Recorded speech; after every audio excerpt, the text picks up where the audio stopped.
Welcome back, everyone, to the Finding Path stream for the Art of Game Mastery, where we talk about all things Pathfinder 2e. Last week, we did a high-level review of Guns and Gears, and we mentioned we were going to do some like pre-recorded videos offline and get them uploaded for some deep dives on the Guns and Gears. I've been incredibly busy this week, and I did not get a chance to do those with Jack, so my apologies on that. Hopefully we get those out in the next couple weeks. I also did not get a chance to do the YouTube live test stream that I talked about. So hopefully these next couple weeks I'll be able to get some more free time and get those things out of the way. We also do have the copy for both the ancestral deity, or I guess not really a deity, the ancestor, or the what do you call it, Jack? What do you refer to your article as? Yeah, the ancestral deity option, giving Okay. you the option to not have a living, breathing patron, but more of an alternative lifestyle. Right. So we got the copy of that done. It just needs uploaded to the website and the cover image set and all that jazz. We also got a first draft and a first review, internal review of the companion rules for the follower companions that I mentioned, the humanoid companions, whatever you want to call them. So those will be going up hopefully this week as well. Excited for both of those to get everyone's feedback and opinions on them. Don't forget, if you're watching this as a VOD, video on demand, that you like and subscribe and all that jazz. Comment, especially. Comments are really big for us to get that algorithm pointing in our direction. That'd be awesome if you guys could do that. And I love how you guys have been, posting in the chat and everything on Twitch as well. That's been awesome. Get some engagement going. Jack is going to be primarily leading this one because I'm not feeling very well today, and my mind is super foggy and just not very great right now. So they are going to be primarily leading it. I'm going to be interjecting when I get, when I have something to add and whatnot. But today's topic is troubling settings, hooks, and plots.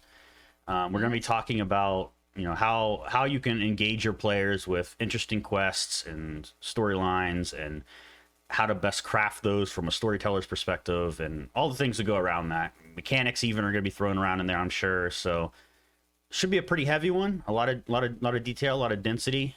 So yeah, Jack, you want to kick things off? I do. Start off with D&D Dad. We thank you for being a companion follower. Yes, awesome. We appreciate it, and we appreciate the role you play in Shifting Sands as well. By the way, if you are interested in playing West Marches, we are looking for more players so we can get games going more often. So if you have any interest in that kind of thing, be sure to hit us up and we'll add you in, get you going. And then, as usual, if you are in our server, hit us up. We are always funding games, and we're also kind of punting games because we find a lot of GMs who are looking for players, find a lot of players who are looking for GMs. So we'd really like to help you guys connect. So use our Discord for that. That's what it's there for. By the way, D&D Dad, before we get going really into this, how's our audio sounding? Pretty good? No hiccups or anything?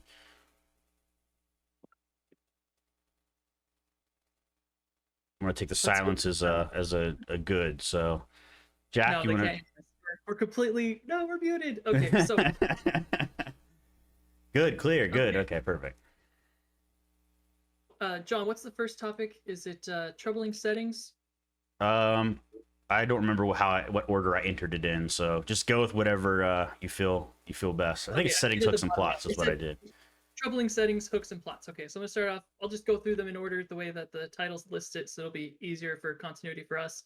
So troubling settings takes us off with when you are planning a campaign, you are the game master. It's up to you to find a setting that's going to be engaging for your players, which is why we suggest troubling settings. If you have a peaceful time and there's nothing going on in your setting, it might fall extremely flat. So the goal is to find what is wrong with your society. And a lot of GMs, we like to fall into this trap where we're designing the history of what happened. We design a tower. We decide who built that tower. We decide, what went into all of that. And while all that's great for world building, if there's nothing going wrong with that tower or that, wizard who built that tower, if there's nothing troubling in the area, then it's just another piece in your world, and you're just world building, and that's not going to be something for your players to engage with. So when you're designing those things, don't fall into that trap of, I want to design this, really interesting inn. Focus on what's going wrong with the inn. Are they getting all of the, necessary things to run their inn, all the trade routes okay? Are there patrons in the nearby area who are struggling with revenue, or are they struggling with, something going wrong in the area? So while it's fun to be building the building itself and working on the world building, the first part we want to talk about for troubling settings is what's going wrong. Yeah, I do want to interject here as well and say that while it is the GM's role to come up with the setting you're going to be playing in, don't forget to talk to your players as well in your session 0 or whatever to make sure that everyone's on board with that setting. One of the things Jack did when we started Tagasea is he actually presented us a number of different settings and said, hey, which one of this sounds the most interesting to you? And then once we kind of, as players, we agreed on it, they went with, that one and kind of rolled with it. And that was a really good way of handling it because it gets the players engaged in the world more so than if it was just a random setting that you come up with without talking to your players ahead of time. And I think that it'll make the players more engaged with the whole game going forward as well. So don't use that as a benchmark because that is really hard to do from what I understand from other people. I had 10 different settings planned and ready to go for entire campaigns. But I mean, I've been doing this for 20 years, so I just have, campaigns in my back pocket. If you're starting out as a GM, don't feel like you need to have a bunch of, different campaigns for your players to choose from. Well, I don't think you necessarily need to have them fleshed out, but maybe at least have some ideas to present to your players to make sure everyone's on board. It can be a lot of work coming up with 10 campaigns the way I had set out, and I'm constantly making new ones. That can be a lot of work to come up with that. So sometimes it's a lot easier to just have your players build it for you. The best enemies that I ever made were the ones that the players created. The best plot hooks I ever made were helped created by the players. Yeah, I definitely think the old advice, old wise advice that only playing your games a few sessions ahead kind of deal, because then you get the chance to react to how the players do, what they seem most interested in at the time. Then you can kind of take those things they're interested in and either turn them into quests or turn them into plot lines or anything like that. Like you can really see what the players are really interested in engaging with. And then maybe it's something you didn't originally expect to be a big deal, but maybe there's an NPC that the players just absolutely love. And all of a sudden you think, oh, maybe I should turn this particular character into a larger part of the story that I didn't really anticipate. So there's a lot of inspiration and such you can get from just watching your players interact with your setting in your world, which I think is a really good thing because that means they're engaged for one, and it means that you have to work not quite as hard as a GM to find stuff to engage them. Yeah, the different processes between coming up with your own campaigns and letting your players kind of help them. They adopted a taxidermist. My players like to adopt people too, and I think it's one of the most flattering parts of running a campaign. When you say adopt a taxidermist, D&D Dad, do you mean they brought him on as like a party member or like a follower, or do you mean like one of the characters like made them part of their family, like the literal word of adoption? Curious. That sounds very interesting. Especially a taxidermist. Yeah. I mean, very specific. In our group, we had like a nice the follower. We had a what did we start off with? We had Jace. They were a wizard apprentice, in fact. Yeah, an apprentice, and the players started off. I don't really think they liked them, and then one of my players got attached to the NPC, and before you knew it, they were a full-fledged follower. There was no going back. D&D Dad said that particular taxidermist was adopted in a floating city. I wish more campaign settings took advantage of floating cities. I think they're a really cool idea that, similar to the whole steampunk or skypunk, which often involves floating cities as well, it's a underutilized concept, and I think that with high fantasy becoming as stagnant as it is in here in the West, I think that the East are doing a lot more interesting things with it. But out here in the West, the high fantasy has become pretty stagnant, in my opinion. We have these like handful of generally accepted genres, for lack of a better word, and then we have these like few ideas that go with each of those, and basically every setting in those genres just replicates the same ideas. And I think something like a floating city is something very interesting that we don't see very often here in the West, and I would like to see us tackle that a bit more. So Like we used to so much back in the early days of gaming. I know like the biggest appeal to me to want to play Final Fantasy 1 was right there on the box art cover of Floating City. but you just made my point right there. The Final Fantasy, for instance, is an Eastern game where floating cities are very popular. Out here in the West, we don't typically see them in our Western produced stuff, right? Like if you think of like the Western RPGs, we don't see floating cities very often. You're absolutely right. Western, no, non-existent, not really. But I think that's what attracts me so much to each Eastern RPGs is that they have these refreshing ideas that we don't see that often over here. Just I'm sure the opposite can be said in the East too. I'm sure the East are tired of shit of floating cities, and they're like, oh, I want something different. So they look at our stuff in the West and say, hey, I'll play The Witcher or Skyrim or something. But no. So that's the first point that I wanted to cover about troubling settings was talking to your players, finding out what they're interested in, and then also having like a feedback system for your settings. And the troubling settings, the best way to get your players engaged is to make it personal. That is the next step, it's the next tier up. So when you're designing something, you kind of want to see what catches. You're kind of throwing out a bunch of different lures, and you're trying to find out because every time you sit down at a table, you might be playing with new people. If you're playing with close friends, you might learn kind of what their preferences are. Your game is probably going to shape towards and mold towards just a little bit towards what they like. You can run your own game, and it can be your story. If your players like that, power to you. If they leave, then you should probably write a book. Yeah, I mean, I kind of alluded to this earlier where, I mentioned, definitely find things that hook your players, no pun intended, and, go with those things. Even if they weren't originally the primary focus you had intended, oftentimes it's better to pivot and go with what the players really like than it is to steadfastly stick to what you had planned.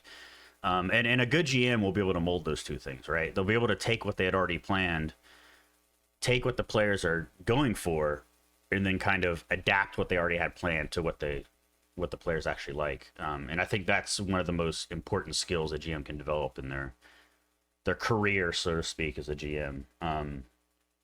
Yeah.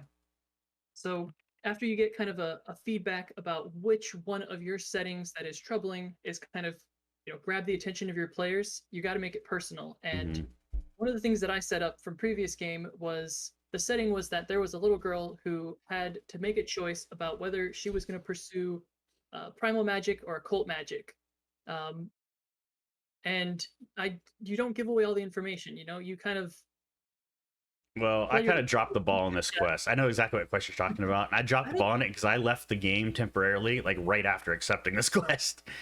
This is the first time I got really, when I had a lot of going on at work and I had to drop out of the game for a bit. But I did it like right after accepting this quest, so like I kind of just threw it in the party member's lap and said, "Here you go, deal with it." That was it had such a great outcome. Yeah, it ended up producing one of a really good villain in your game, and it's one that we're still dealing with today, like what, 2 years later, and has become. You gotta lead them out. So yeah. You start off with a simple quest, and it's troubling enough to like somebody in the party identified with not knowing what kind of spell, tradition that they wanted to use, and so that one of the party members was using occult magic, and they felt snubbed by the primal magic users, so they felt inclined to lead that person towards the occult spellcasters. So the player just needed to make a decision, and they made a personal one. And I had created investment. You don't always know right away if you're getting investment. It's kind of the feedback you're going to have to like slowly kind of drag out over time. But I found more and more characters where players were invested in this follower because they were raising this follower up to do additional roles in combat or outside of combat. They really genuinely cared about what was happening to this person.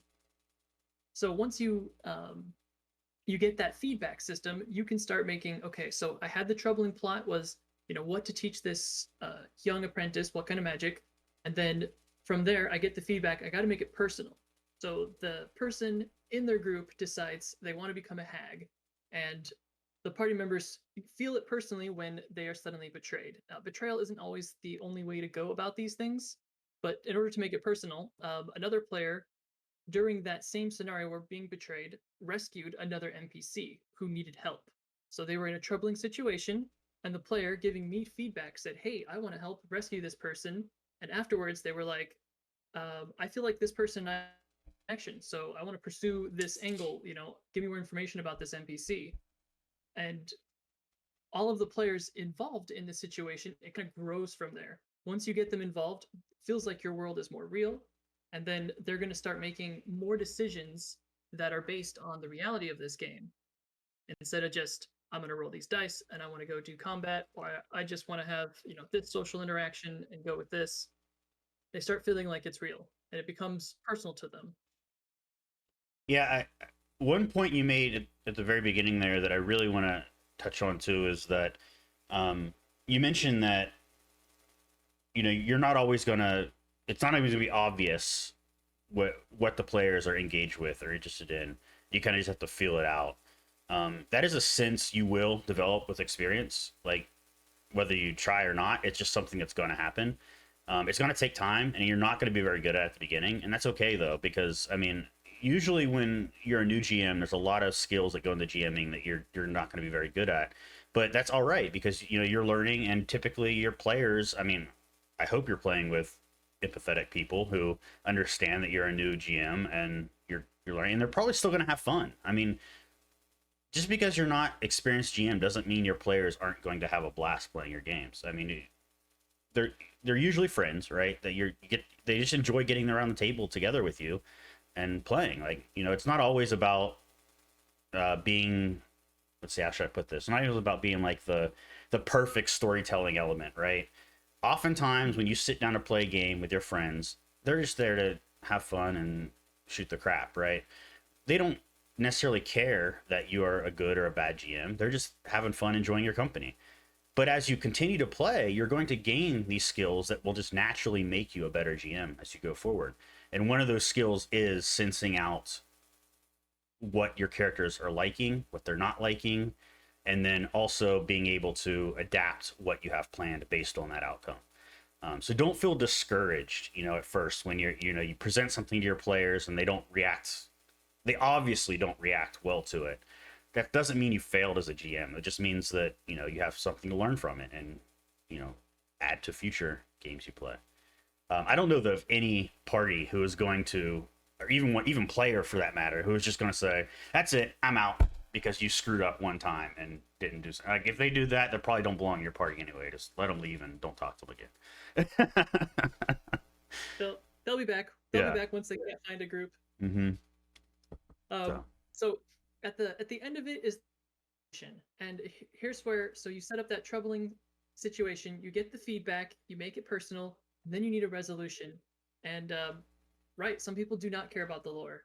Yeah. So for context for those listening and don't see the screen, D&D Dad said some don't care about the lore, but NPC and world investment prevents murder hobo, which is 100% true. Even if they don't necessarily care about the world you presented, having that information there can act as a deterrent to that kind of stuff, because if they know the information's there, whether they care or not, they might feel that perhaps someone else in my party cares about it. So I don't want to make a decision that will just, ruin the game for everyone else. Assuming you have generally someone who is okay with social interactions and not just completely socially awkward or inept for that matter, which does happen, mind you. There are people like that. But I think in general case, D&D Dad is right, is that even if one of your players or even all your players in your party are not super cool, you're not super into the lore aspect of it, having it available is still a good thing because it does prevent a lot of table antics, I think. Right. So for the resolution, you need to decide where this is going once you have their attention. Um, where it's going is it resolved? Um, does the person now, going to be on your side? Are they going to join you, or are they going to, have a new quest available? You can't, you don't want to string them along indefinitely. Instead, you want to have some kind of idea of where you're going. So you flesh it out as you go. You make some leads. You see what your players like. Once they've grabbed onto those leads, you make those leads personal. And then once they're very invested, you've got to decide and talk to either your player for feedback, or if you're gunning for the surprise, if that's part of your game, it's not necessary. It's not always required. You got to decide between either you yourself or with your players, where is this going to go? Does this come to a conclusion? Do the players part ways? Or, is this person just going to be there to introduce the big bad by being, I want to say the heiress or heiress in the situation? Nothing motivates the players more when somebody is, brutally slain in front of them. Or taken away from them in general. Right. So if the princess gets kidnapped, now you're going to be motivated to go rescue them. Especially if you are attached to the princess beforehand. Mm-hmm. Yeah, I mean, a while back I did a GM Basics video in that series on YouTube, shorts, and one of the videos I did was on preparing for a campaign, I believe it was called.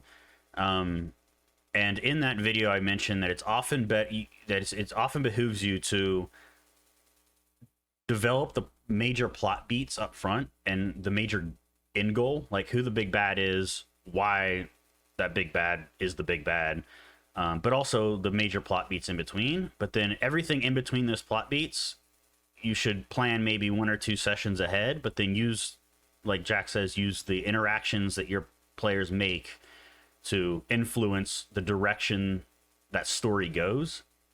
So instead of trying to build the story completely as the players go, have the overall goalposts there, and then kind of guide the story to those goalposts based on what the players do, like, and etc. And adjust your goals as needed. Yeah, definitely be flexible as well. So I was gonna touch a point on this, see if we had time, but the thing that I find that prevents murder hoboism the most is don't reward experience for killing villagers. Mm-hmm. That is Yes. that is one of my simple caveats to that. Like, okay, cool. How much experience is that worth? Nothing. See if you do that again. Yeah. So moving on to hooks. Hooks is what you're gonna do to get your characters interested. And sometimes you make 10 quests in a new town or an area, and it seems like your players aren't interested in anything. Switching to milestone.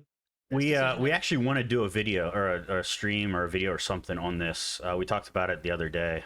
There are pros and cons to both EXP and milestone leveling, and I think both are useful in different types of games. And we definitely agree there. Milestone leveling can be really good at solving these kind of problems. So we definitely want to do a video on it, and especially for new players who are still kind of coming to grips of like what they're supposed to do. And some people's play style from video game coming into tabletops is, if I can't solve the quest, then the quest is to sneak up and steal something. Well, you can also just, in the video game, you can just murder them and take it off their corpse. And some people have that approach to solving problems. In tabletop RPG, we talked about empathy earlier. It's going to kind of open up your mind and your avenues to the different possibilities how you can complete these quests. Right. And so you make a bunch of quests, and you got to make your quest sound interesting. So the problem is that your quest is interesting. I don't want to say that the quest that you design is bad. The goal isn't necessarily that your quest is good or bad. The goal here is to find a way to hook your players into that quest. So you want to throw out your hooks. It's the same kind of concept if you're writing a book, right? You want your players to be hooked on the story you're about to tell, or the scene you're about to tell, rather, in the book or the movie or whatever form of entertainment media you want to use as an example here. You need something to hook their interest and get them engaged with whatever you're about to put on their lap. So here's how we deliver really cool hooks. One of the things that has worked really well for me, depending on the group, but on the last couple of groups that I've had, the fastest way I've gotten to get people to be interested is to have a monster board. There is something about having a group of adventurers who go around hunting monsters. It just appeals to people. It is like the loosest example that I can give for advice on how to improve your hooks. Have a designated place for your players to find quests. That way, if you have people at the table who are like, well, where's the quests? I want to know where these quests are. Those people, the answer is right there. You tell them, hey, you go to this tavern. This is where the quest board is. Yeah, They're I think this works best in sandbox games. This is where those really shine. If you're playing an epic adventure game, like if you're kind of like Lord of the Rings or something, hunt boards or quest boards or whatever, probably, well, I won't say probably, they might not be as interesting to the players as they would. But in a sandbox game, or as I'm finding, I'm actually introducing one of these to my West Marches game to get some more hooks for the players as well, which is West Marches. Let's be real, it's pretty much a sandbox at the end of the day. But they're really good at giving players, especially players who are not the most decisive people, and aren't good at going out and directing themselves. It gives them an easy out to say, like, okay, I don't know what I'm supposed to be doing right now, so let's just go to this quest board. There's bound to be something there, right? Something for us to do. And then through those quests on the quest board, you can kind of hook them into other more interesting quests. So this is something where MMOs and RPGs, I think, fail to use. A lot of MMOs and single player RPGs, they have the concept of a quest board or whatnot, and they're there, and they're whatever, they're fun to grind out EXP. But I think that as from a game design perspective, something that's often lacking from that quote unquote feature in a game is that they don't use those little quests from the board to then expand the lore or expand the other, let players find other quests that they might not even have access to without going through this hunt board kind of deal. And I've always found it weird that that's never been done, and or at least that I can think of in RPGs that utilize this kind of idea. It is pretty rare. I've only seen it done a few times in mediums, and you hit on one of my key points. Like you're on the same page as me. I was going to bring up one of the things that I do for quests. If their players are not actively looking for quests, if you don't have either veteran players or people who are coming from MMOs who are looking for quest boards, you have, depending on your crowd, you got to meet those needs. I wait and for a player to have an interaction with a character. John, you do this a lot in my games where you find the guy who sells the most shadiest of materials. You're looking for the fence. Mm-hmm. You want to hawk all that loot that you found, and then you become invested in that seller, that NPC, Mm-hmm. because you're like, okay, I came back from another mission and I talked to this person, and I come back from this mission and I talk to that person. You're building a friendship with that person. So when I have a quest that the players haven't kind of delved into or not found interesting, that person is going to be like, oh, hey, I also have this going on. Maybe you could help me out. And oh, look, I've already got your interest because you have a good relationship with this person. It's almost like the person's real and they're asking for an actual favor. And so for getting a good hook, get your players invested in that NPC that they go to. And it's not always going to be, wait, what did you say? D&D Dad said, "Good fences make good neighbors." I'm watching the chat, so whenever I was gonna bring it up whenever you had an interrupt in your talk by there, the yards. That is hilarious. Yeah, that's a good pun. I like it. Leave it to D&D Dad for the puns. Oh yeah, that's a great post right there. So I in previous games it was the identifier. I came up with this idea a long time ago. It must have been from Diablo. I know video game osmosis, but there's other games I've played where you need to identify gear. Phantasy Star Online, affected my thought process on how to handle that. And players often kind of want to just be like, I have this spell, or I just want to search it and identify it. And I'm like, no, actually, I think you should take that to somebody and talk to them and find out, like that should be their main job. And I have always used that in my games. I play a lot of sandbox games, so this may or may not work for your game if you're not playing a sandbox. Yeah. They need to go to the town identifier, the magic guy, the wizard, the guy who's going to go, okay, I can tell you what this piece of loot that you found, what it does. and it gives a chance every time the players come back, a chance for some role play, because then that person can be like, hey, this loot came from this area, like, so I see you've been handling this, you can help build that feedback between your players, so your players can be like, I want to talk about what I did. I want to brag about the thing I just killed. This guy's asking me where I got this loot from. They're giving me a free invitation to kind of talk about that.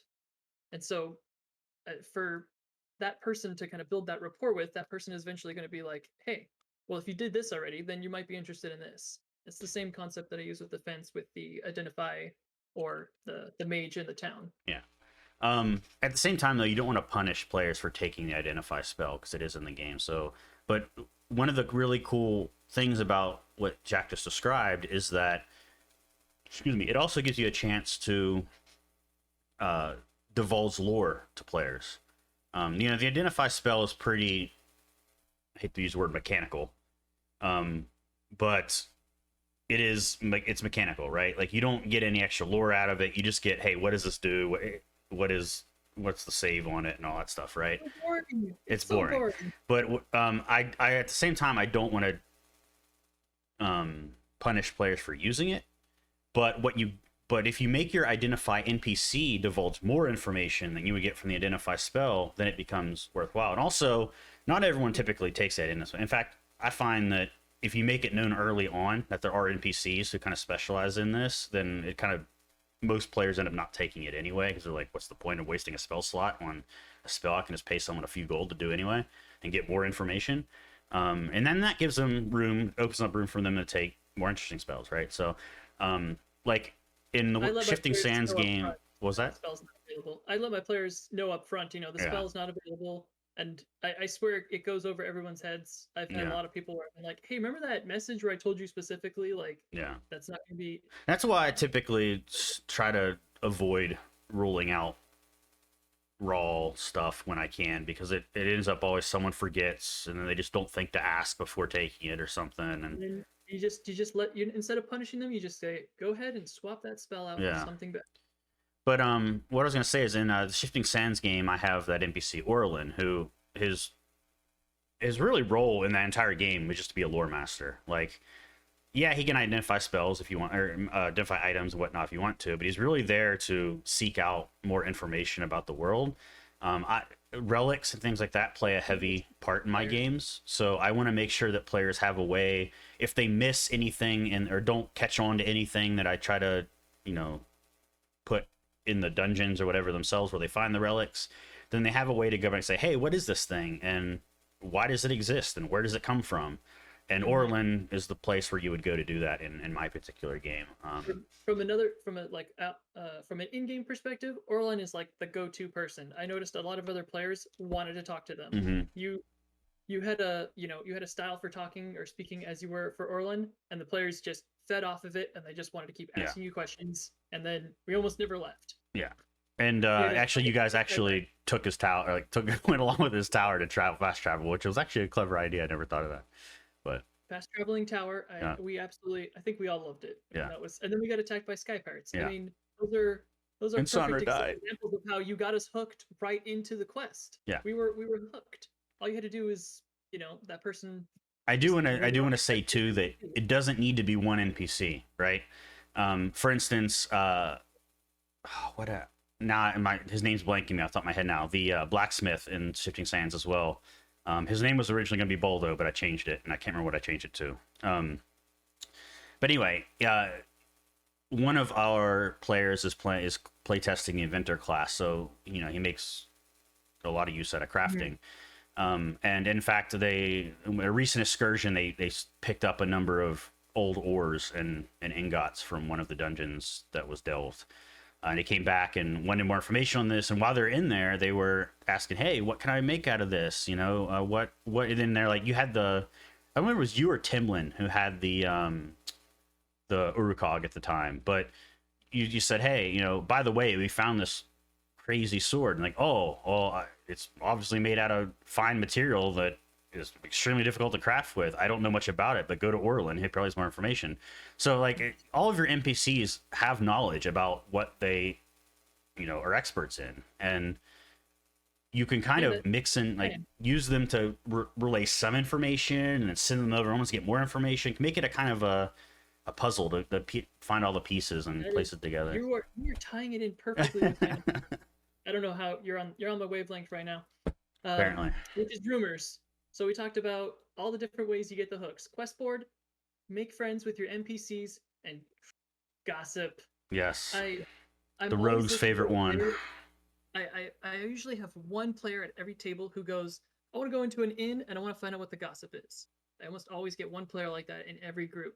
And so be ready for that as a GM. Expect it. You're going to have players who are going to be like, what's the latest news? What's the latest gossip? Because that's going to help. And it doesn't have to evolve into a quest right away. It's just something you can put in the back of their mind. Say they're going on a quest right now, just a simple, a delve or a mine. And they're going to go on that simple quest. But before they leave, you fill in that hook, that little juicy tidbit of gossip that, oh, the king is sick, or, there's bandits on the road. Mm-hmm. Simple things that you kind of help fill in, a person is looking for something. I love having those in there. That way, when the players are in said dungeon, as they go in there, they'll be like, back in my mind, somebody said they were looking for something, and then they see it and they go, ooh, they are so much more invested in your game now because they remembered what you said, they're paying attention to it in the game, and now they're going to be paying attention to the stuff that you add in there. D&D Dad said, "Q Adele's rumor has it." Rumor has it. Ooh.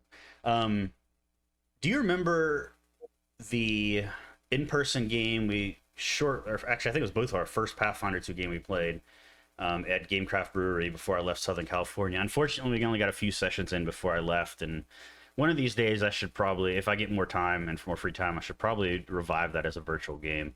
But on the very first session of that game, you all were in a tavern, and you were starting the initial quest for the main scenario.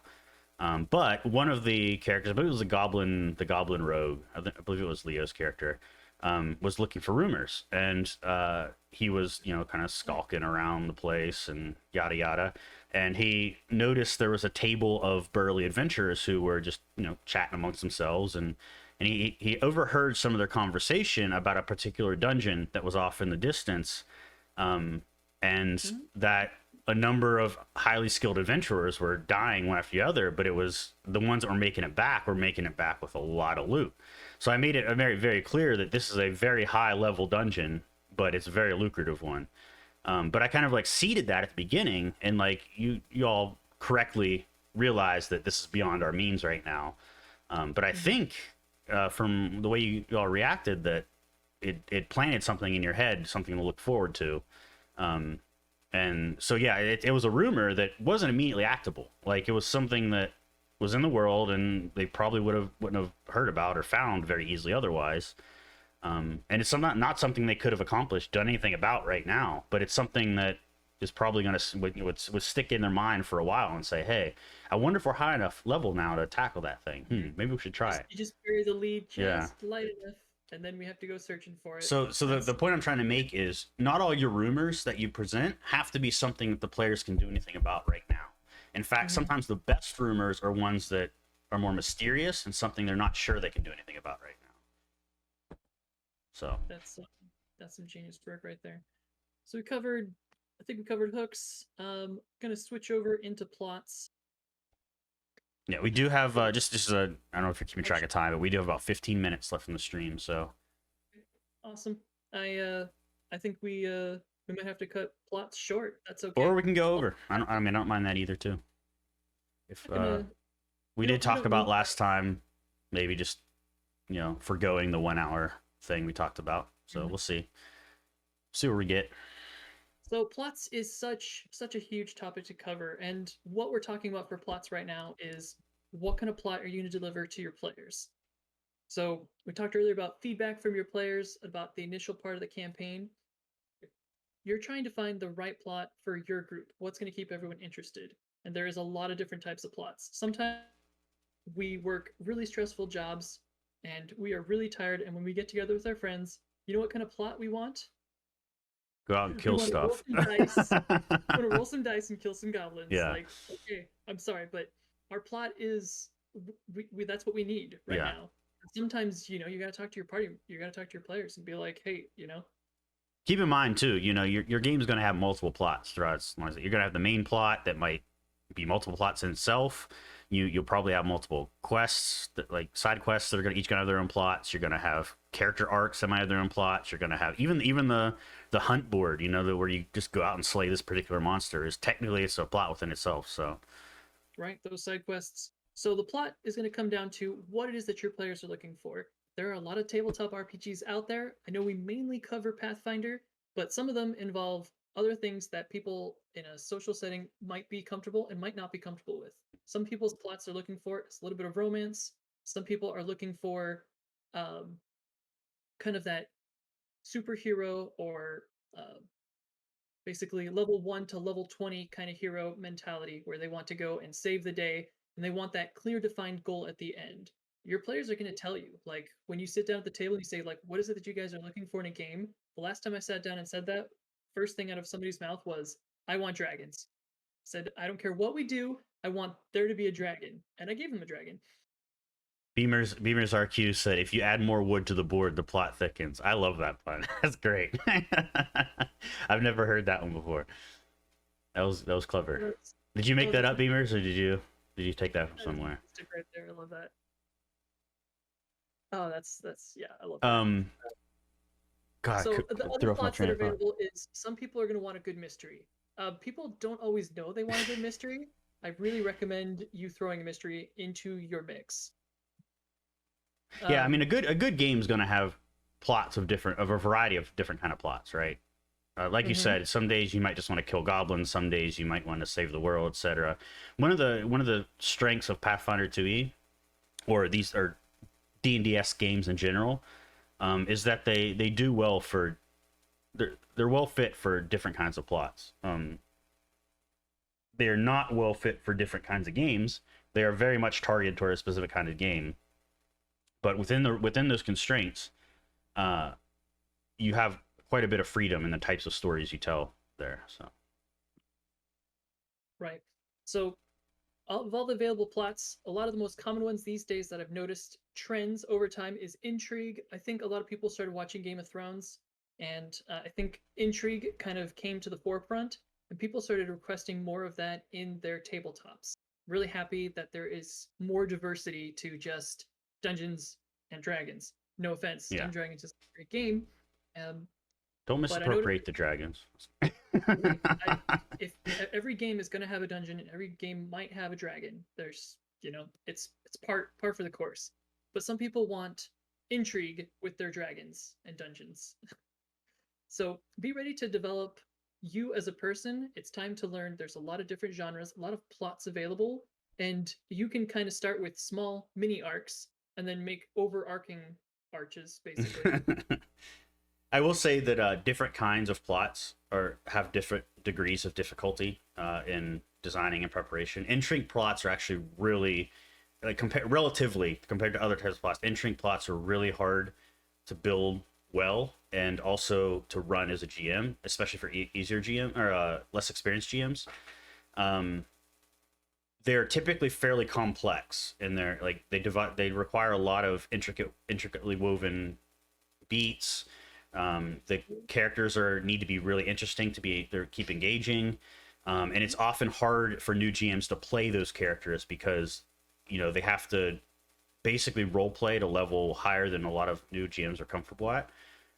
Not that you can't do it as a new GM. I'm just saying that they are harder to do than like a typical slaying goblin plot or. Well, John. Let's see if the chat wants to tell us what kind of plots they want us to cover. Yeah, what kind of plots would you like to see covered in other videos? And well, right now, because we've got now, okay, sure, we've got time right now. So let's see if there's a particular plot you guys want us to go over.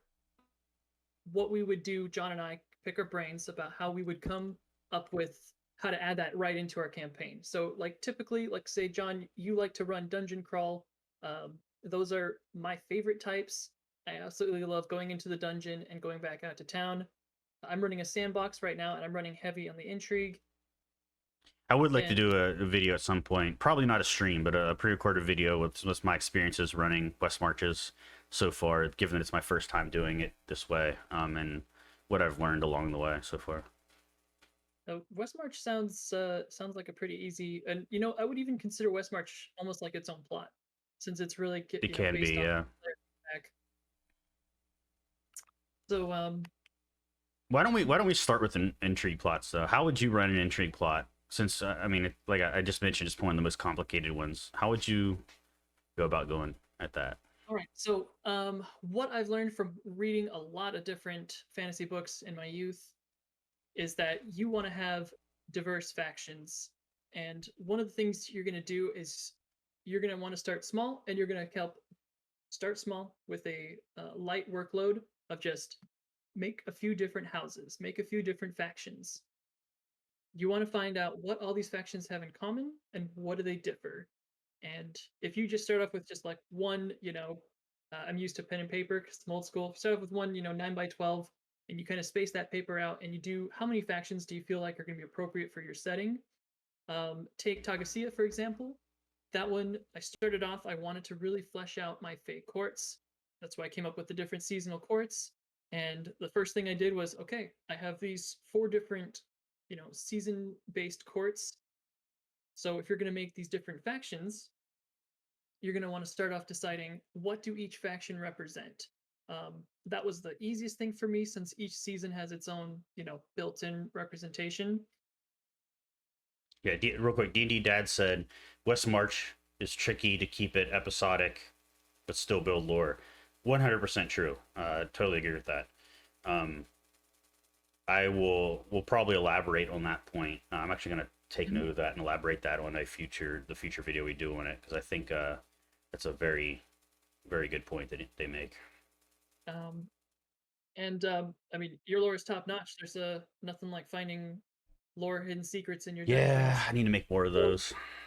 I took the factions, and from there I decide who leads these factions. Okay, what kind of leadership are these factions based? The 4 courts aren't all necessarily like a self-governing body. The Spring Court, they worship Titania, so they're more of a theocracy. So if you're building these different factions, fluctuate your governments. That gives everyone something to be different about. And then you might have a few that have similar governments. That can be something that these different factions share in common. Once you start building up the who leads, what do they have in common, what are their differences, it's going to become real evident to you really quickly how these people are going to have feuds. Start building the feuds right off the bat. There's someone doesn't like another person in the faction. 2 of these factions decided that they wanted to get together. You have a Romeo and Juliet, and they went off and did their own thing, and it caused an uproar, or it made peace between them. Yeah. So running intrigue, when you put your players in the middle of that, one of the easiest ways to build the intrigue is your players get pushed, they get petitioned. The salesmen are going to come up to them and say, "Why aren't you a part of this faction? If you're not a part of my faction, they might be hostile towards you." And you kind of want to go, John, I think we lost your video. Nope, I just hid my cam for a second. I had to go up and turn on the light. It's still not very good. Problem. So lighting here is piss poor in the later afternoons, evenings in the winter here. Right. Hey, hopefully that helps a little bit. Maybe a little. I don't know. The blinds look great. I wasn't blinded by the light. Yeah, there's no more heavenly spirits coming down on me now. So get your players involved in the different factions and have them slowly build up their affiliation with these different factions. Thanks for joining, D&D Dad. We appreciate the engagement. So like example with the Fey Courts, I have one player who is trying to be a double agent between the Spring and the Winter Court. Literally, I don't even have to touch that player. They make the intrigue as they go. They do something wild or crazy every session, and I'm just like, okay, I'm just reacting at this point now. I have other players who slowly wanted to be introduced into the Summer Court, and others who kind of got themselves into it without.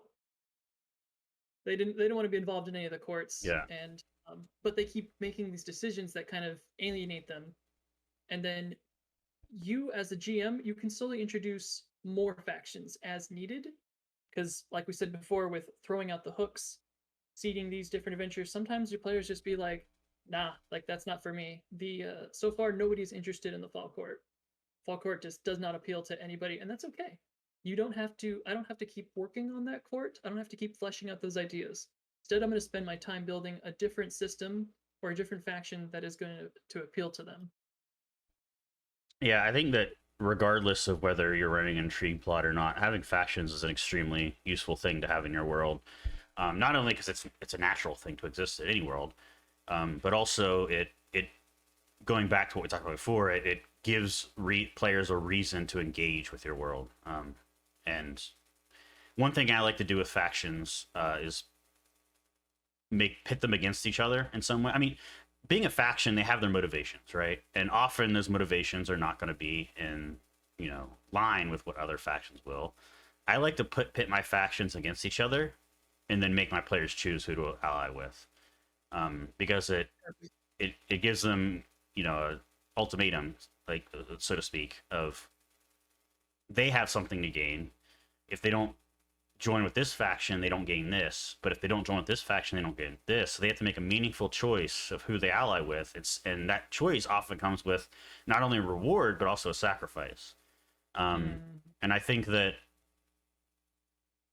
adding those to your plots or your storylines are going to skyrocket the engagement of your players, because it's going to get them personally invested, especially if there's mechanical rewards and sacrifices involved. It's going to get them personally invested in your world, because they're not going to have any other choice. Rewards, huh? Huh? It's all about those faction rewards.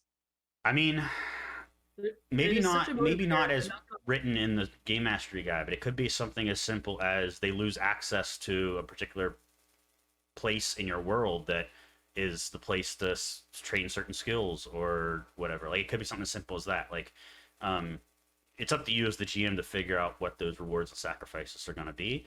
But I think that if you tailor them to your players, then you're going to make everything more meaningful to them. So, like, recently I started working on a Blades in the Dark campaign, and one of the first things I noticed was like what that game is almost entirely intrigue. I want to say it's at least 50% intrigue, Can be, yeah. and the can be kind of the point of the game is that it takes place in like one central area. Mm-hmm. So right off the bat, I started making different factions that would be of interest. I made a governmenting body and a constabulary.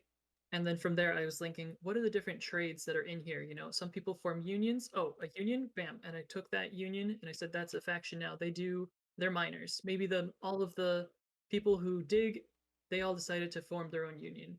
And you just go down a list of like what happens in your city and what are the investments of the people. Yeah. So I just recently designed all of that. It only took me about an hour of just like, what are the imports and exports of this city? Who kind of represents them? And then you can just go from there and just start your own factions. Yeah, and as I play I like Fate Core, the Fate Core system a lot. And one of the core aspects, a little pun, of Fate Core is that basically anything can be a character. So you can assign skills and aspects and stunts and all that to basically anything. And one of the things that people, including myself, often do these to are organizations or factions. And I think Blades of the Dart has a similar kind of idea with their organizations and factions. I can't recall though. But I actually do the same kind of thing in Pathfinder 2e. So when I create factions, I give those factions skill ranks, and I give those factions sometimes feats, depending on how big or important the faction is. And then I actually, behind the scenes mostly, but there's no reason you couldn't do it in front of the scenes too, play out these faction wars with basically social encounters where they're an initiative and they're rolling skills and attacks against each other, and the outcomes of those quote unquote wars are going to have an impact on the world. And it's a way to add mechanical cruft to something that isn't necessarily the easiest thing to play out organically. So I haven't done this in Shifting Sands, but I'm hoping you guys eventually, you know, build or join an organization. And when It you sounds like you're do, doing intrigue between your two different factions because you've got the orcs and you had the Kree. well, those are the only two factions you know about right now. There are other ones that are also working behind the scenes to do Right, things. and you don't need to just inundate us with all these different factions. You kind Mm-hmm. of feel it out and let us kind of find them on our own. Yep. But what I was getting at is, once you guys, or if you guys do take under your wing a faction or even join another one, then it's that I will basically hand over that character sheet to you and say, hey, you know, you either have control or influence on this faction. You know, if you want to wage war on another faction or do have some kind of conflict with them, we can do that, and we can do it in a mechanical way. Yes, Beamer's R Cube brought up a really good point. Know your group. Factions can lead to fractions within the party, which can lead to either infighting or forceful personality dictating. We've had that issue in our group. 100% true. And That's a great idea. In addition to having a discord or a schism within the faction, and if it's the players who cause it, they are going to be so like proud of themselves. Like they're well, just I, going to I be think what Beamer is saying is it's dangerous to do that because it could cause infighting in the group, and depending on your group, right? Like, so you do need to know your group with any kind of feature you implement in your game. Make sure that it's something your group would mesh well with. Like Jack said, it could that schism it could create could cause great RP elements, and it could create um, you know, a lot of interesting outcomes from it. But if your group isn't closely knit and maybe it's a bunch of strangers, then yes, it could technically cause infighting that could then become a problem at the table. So you have to know your group and know what they're okay with and what they're capable of, and kind of you will probably make mistakes and you might end up with an infighting situation. But another one of your roles as a game master is to massage over those situations and right. keep the peace. So Some of the best way to keep the peace or massage those. I noticed a lot of players are kind of itching to play a different class. If you're playing Pathfinder, they're constantly releasing new class available to you. So one of the methods I've noticed is that people are, their characters' inclinations no longer aligns with the party. That's okay. Talk to the player. Is it time to swap that person out for somebody else? You should be willing to do that. yeah, if it's a character issue, if it's a player issue, then you might have to work a little harder to. Um, and the unfortunate reality is sometimes you will screw up, and sometimes it will result in ultimately a player having or wanting to leave the game. Um, RPGs at the end of the day, RPGs are a social setting, right? Like not I'm talking about the game. I'm talking about like in real life when you sit down to play an RPG with someone, it's a social interaction, right? And with any social interaction, you have the etiquette and the real realities of those kind of situations, and they don't always end well. And that's just the reality of things. So It's how intrigue works. yeah. There's not So I there is a mean, losing side. I don't want to say go out of your way to cause infighting and force those situations on people, but look, we're all human and we make mistakes. But Beamers is right. You do when you're thinking of adding these sorts of elements into your game, and this is one of the reasons I said that intrigue are one of the toughest plot lines to run because they do have a fairly high likelihood to either not being a well fit for the party or well suit for the party or unintentionally causing these kinds of schisms. So you really have to know your group, and unfortunately, that role typically falls primarily, if not entirely, on the GM to figure that out. Right. So You can't always know your group. So like we had talked about before, when you're starting off with those plots and you're asking your party members, you're asking your players, what is it that you're looking for in a game? If you get everybody on board with intrigue, that is one of the first things. mhm. And John, you have a video on session 0 and the contract involved in that. One of those things in that plot is that you need to tell your party members, hey, if we're going to do intrigue, all of you might not fall into the same faction. So we need to, as a group, all human people here, we all need to understand, like, hey, we might be, invested with each other or against each other. And that's not traditional in, say, a Dungeon Dragons, where the social contract is we all dungeon together, we all kill dragons together. Like that is the I mean, plot. you can do intrigue in Dungeons and Dragons too, right? I'm not specifying specifically Dungeon Oh, you Dragons. mean like that kind of game? Gotcha. A traditional dungeon crawler Gotcha. is look, Yeah. we're all working together. we all need to have a reason to we all need to have a reason to be going into these dungeons, and we all need to have reasons to stick together and not separate our party and not break into schisms. And with intrigue, you got to tell your party members straight up front, like, hey, we might have different opinions, so we all got to be adults here. You want to go ahead and read that? Yeah, I'm going to, but I'm gonna let you finish first because I think.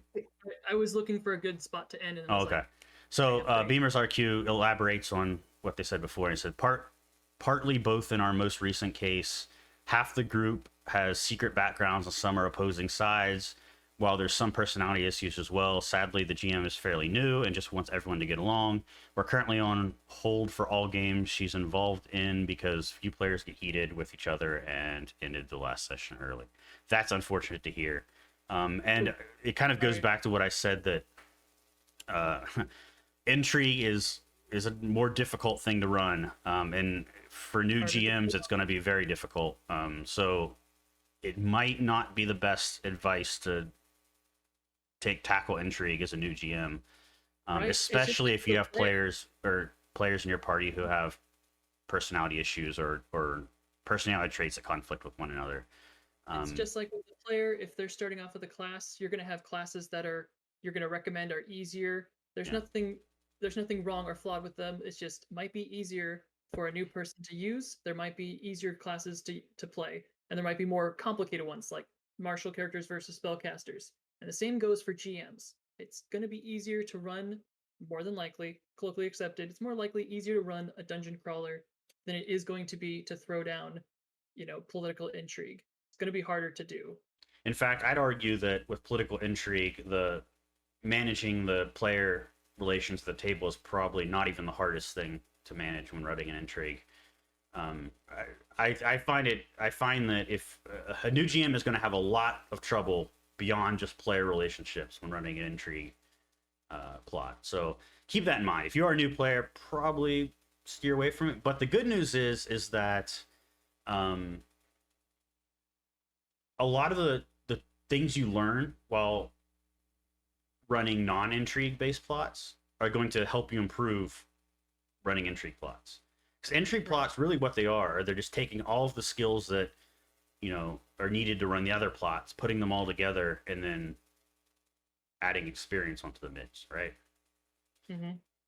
So just because you're not running intrigue plots now, you're still gaining the experience and the tools to run them in the future, which is a good thing. So I mean, I'd like to find some silver lining. Beamers, you said that your group has partial, some or all have secret backgrounds. I mean, props to your GM for running that. I think that is a really cool tool. It's a shame that they're not seeing the current payoff, but I do want to give them props for kind of using that. That's a really cool tool. So if you do get a chance to talk to your GM, I hope you guys can massage that over. Point out the good stuff that they've clearly done. yeah. And maybe get some of the people who are interested in all, agreeing to come back to the table, and with a little bit of positivity and some hard work, you guys might be able to get your game going again. Yeah, so I think definitely commend your GM where appropriate. 'Cause what you don't want is them to be demoralized to the point where they just give up with the hobby or even the game and don't want to play anymore. I think that Beamers, it sounds like you have a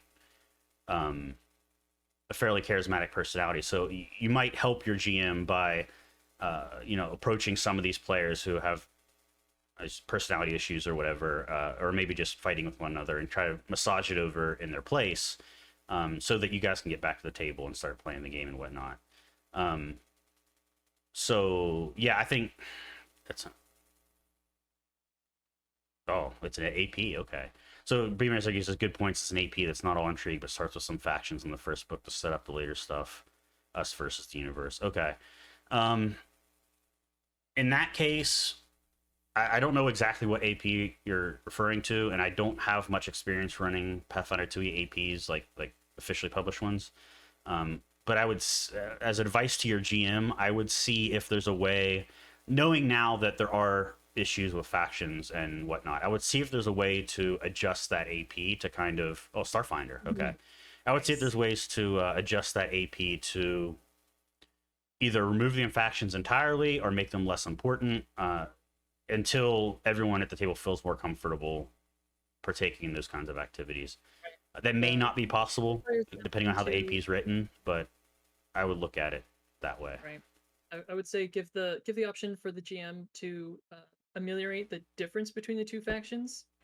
I think the players who are on one side and the other side kind of get them all at the table and, kind of Star Trek that out, like meet broker some peace. I think that's completely doable right there. Or, Yeah. it's the quest for the parties to kind of get those two factions to, to have a resolution. But I think, John, we're ready to wrap this up. Okay.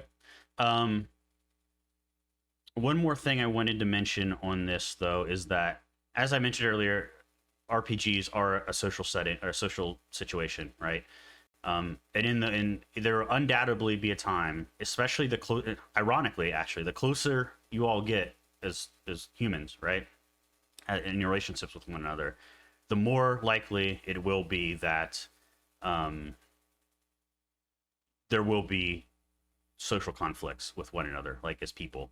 I know Jack and I argue a lot about various things. I also within our Discord, like our game Discord, not the Art of Game Master Discord. We have a separate Discord for like our Takasei games. We argue with one another all the time, but we know that that's just none of us take. At least I don't think anyone takes especially offense to it. I'm sure we get heated in the moment, but at the end of the day, we're all human. We all know we make mistakes, and we're freely admit when we do. And even if the conversation or the discussion or the debate or whatever leaves off at a bad note, we come back the next day and we're like, okay, whatever, whatever, we're cool now. Like that's just part of being human and living in a society, and that people are going to disagree on things, and sometimes those disagreements do get heated, but we can't let it get to our heads and our hearts, and we need to realize that, hey, we're all friends here. Like, we're not out to get one another. At least, like, I would hope that everyone at your party is not out to get one another. So keep that in mind. Things will get heated inevitably, but you're all friends at the end of the day. You'll get over it. You'll have fun. So that's my my wise words of advice for the day. But yeah, so closing thoughts. Guys, thanks for joining us in the chat today. Don't forget to like, sub. If you guys are watching this on YouTube, like and subscribe. We do have this. John has been importing this on his time, importing it to Spotify. So if you're looking for something to listen to, we're kind of low on the visuals, mostly audio. So check us out on Spotify. Beamer's says, I like subs. Yeah, me too. I'm actually going to get one after this. That is not the sub that they're talking about. Also, we are off Halloween, as a reminder.